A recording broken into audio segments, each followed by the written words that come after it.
Salut! Tu connais ces conseils pour devenir millionnaire grâce à certaines habitudes? Eh bien aujourd'hui, je me lance un défi et je vais voir si cela est vrai. Je vais prendre les habitudes des personnes riches que j'ai trouvées sur internet et essayer de les garder pendant un mois, en me filmant au fur et à mesure. On va voir si je vais réussir. Bon, c'est à nouveau moi.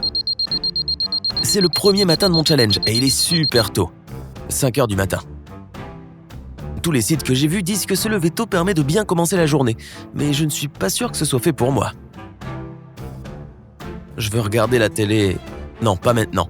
C'est l'heure de faire un peu de sport. Rien de trop dur, sinon je vais faire un malaise avant même que le vrai défi ne commence. Quelques pompes, quelques abdos, quelques squats, c'est bon.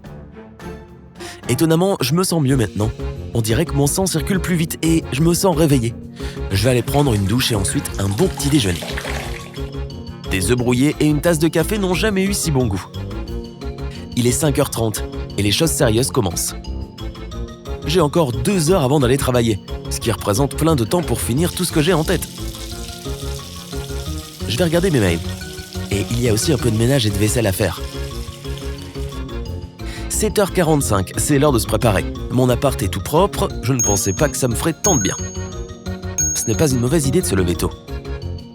Je n'ai jamais été si motivé dès le matin et je sens que ma journée va être productive. Allez, au travail.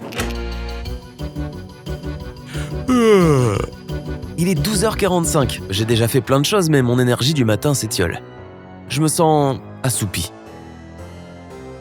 Heureusement, c'est l'heure de manger. Je vais me faire un café et manger quelque chose pour me remettre en forme. J'ai bien envie d'une barre chocolatée, mais non. J'ai banni la mauvaise nourriture, donc je prendrai un dessert plus sain. 17h30. Ma journée de travail est enfin terminée. Le repas m'a vraiment aidé. Je pense que ma fatigue est surtout liée au fait que je me sois couché tard hier. Mais d'après mon emploi du temps, je dois me coucher bien plus tôt ce soir. Ça fera du bien. Est-ce que tu te lèves tôt? Comment fais-tu pour te lever tôt sans avoir besoin d'une centaine de réveils? Dis-moi tes secrets dans les commentaires, ça m'aiderait beaucoup. Après une journée de travail, je mange généralement quelque chose à la va-vite, avant de me poser devant la télé pendant quelques heures ou de prendre mon ordinateur pour surfer sur internet. Je n'ai presque plus de force, mais je dois faire ma liste de tâches pour le lendemain. Ça fait partie de la routine. J'ai encore un peu de travail parce que j'étais moins productif que prévu, mais je dois attendre le lendemain. Pas de travail à la maison est aussi une nouvelle règle. Bon, d'abord, le dîner. Quelque chose de léger et de sain. Et je dois manger en silence, pas de télé autorisée. Je me sens complètement vide, je veux juste dormir. C'est fait, bien. Je peux enfin aller prendre une douche, lire un livre et aller dormir. Que je suis fatigué. Salut tout le monde, ça fait 2 semaines que je suis mon challenge et je veux partager mes avancées avec toi. Je me lève toujours à 5h du matin et c'est plutôt pratique. Au début, je gérais mal mon temps et c'est vrai que je dépassais l'heure de quelques heures. En plus, c'était dur, car je ne savais pas quoi faire de ces 2 heures après avoir fait du sport, m'être douché et avoir pris mon petit déjeuner. Mais j'ai trouvé la réponse.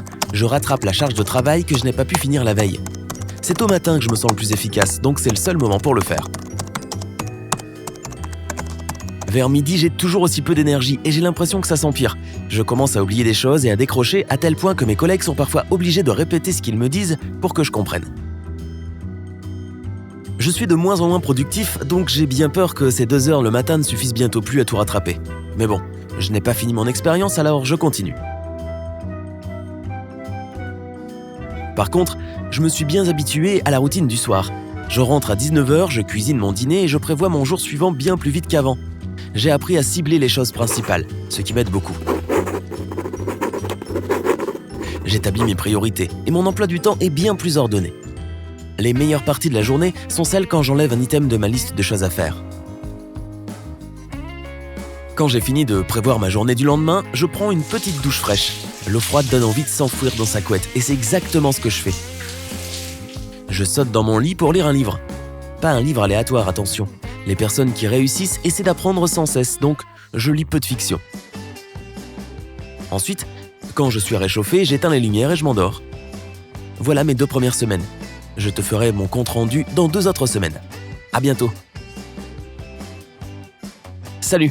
Aujourd'hui, c'est le dernier jour de mon challenge d'un mois et je dois dire que ça a été dur. Les réveils ont été de plus en plus difficiles et j'ai de plus en plus sommeil. La bonne nouvelle est que j'ai perdu un peu de poids, je mange plus sainement et je me sens en meilleure santé. Je suppose que ne pas manger de nourriture grasse est une habitude à conserver. Faire du sport, se doucher, petit déjeuner et rattraper son travail. Rien n'a changé, mais j'ai l'impression de le faire mal.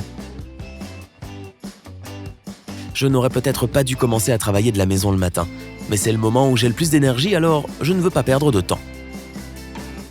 Le moment du repas de midi est mon plus gros échec. Je fais mes tâches les plus importantes avant le repas, parce qu'après 13h, on dirait que quelqu'un a éteint la lumière. Le café ne suffit plus, donc c'est sûrement lié au changement de mes habitudes de sommeil. Du coup, je remets tout au lendemain et ma productivité plonge dans l'après-midi. J'ai lu qu'une petite sieste après le repas permet d'éviter cet effet, mais je n'en ai pas l'opportunité au bureau. Donc soit je me force à travailler, soit je change de travail. Pour le moment, j'ai choisi la première option. Quand je rentre le soir, je suis franchement fatigué. Même cocher les choses que j'ai faites dans la journée ne me remotive plus. Je continue de prévoir ma journée du lendemain, mais ça me semble de moins en moins utile. C'est la dernière fois que je le fais aujourd'hui, suivi de mon rituel du soir, et je me couche en sachant que je pourrais dormir demain jusqu'à 7h. Salut! Que dire? L'expérience ne s'est pas passée comme je le pensais. J'étais plus efficace que jamais le matin, mais ce boost d'énergie ne durait que jusqu'à midi. À partir de là, je n'étais même pas à 50% de productivité pour le reste de la journée. Je suppose que je ne suis pas un lève-tôt, et que c'est pour ça que je n'ai pas ressenti tous les bénéfices promis. Par exemple, je n'avais pas assez de force pour des activités personnelles. Et c'est une grande erreur parce qu'on a tous besoin de temps pour nous, sinon tu finiras par faire un burn-out. Mais il y a aussi eu beaucoup d'avantages. Je l'ai déjà dit, j'étais bien plus productif le matin, et je pense que si je pouvais faire 30 minutes de sieste à 13h, il en aurait été de même pour le reste de la journée. Lire avant de dormir est aussi très utile, car j'ai appris plein de nouvelles choses. Globalement, c'était une expérience intéressante. Même si je n'aurais sûrement pas pu continuer comme ça longtemps, je vais garder certaines habitudes dans ma routine quotidienne. Elles amèneront sûrement du positif. Si tu as appris quelque chose de nouveau aujourd'hui, aime cette vidéo et partage-la avec un ami. Voilà d'autres vidéos que tu aimeras sûrement. Choisis juste celle de gauche ou de droite. Et reste avec sympa.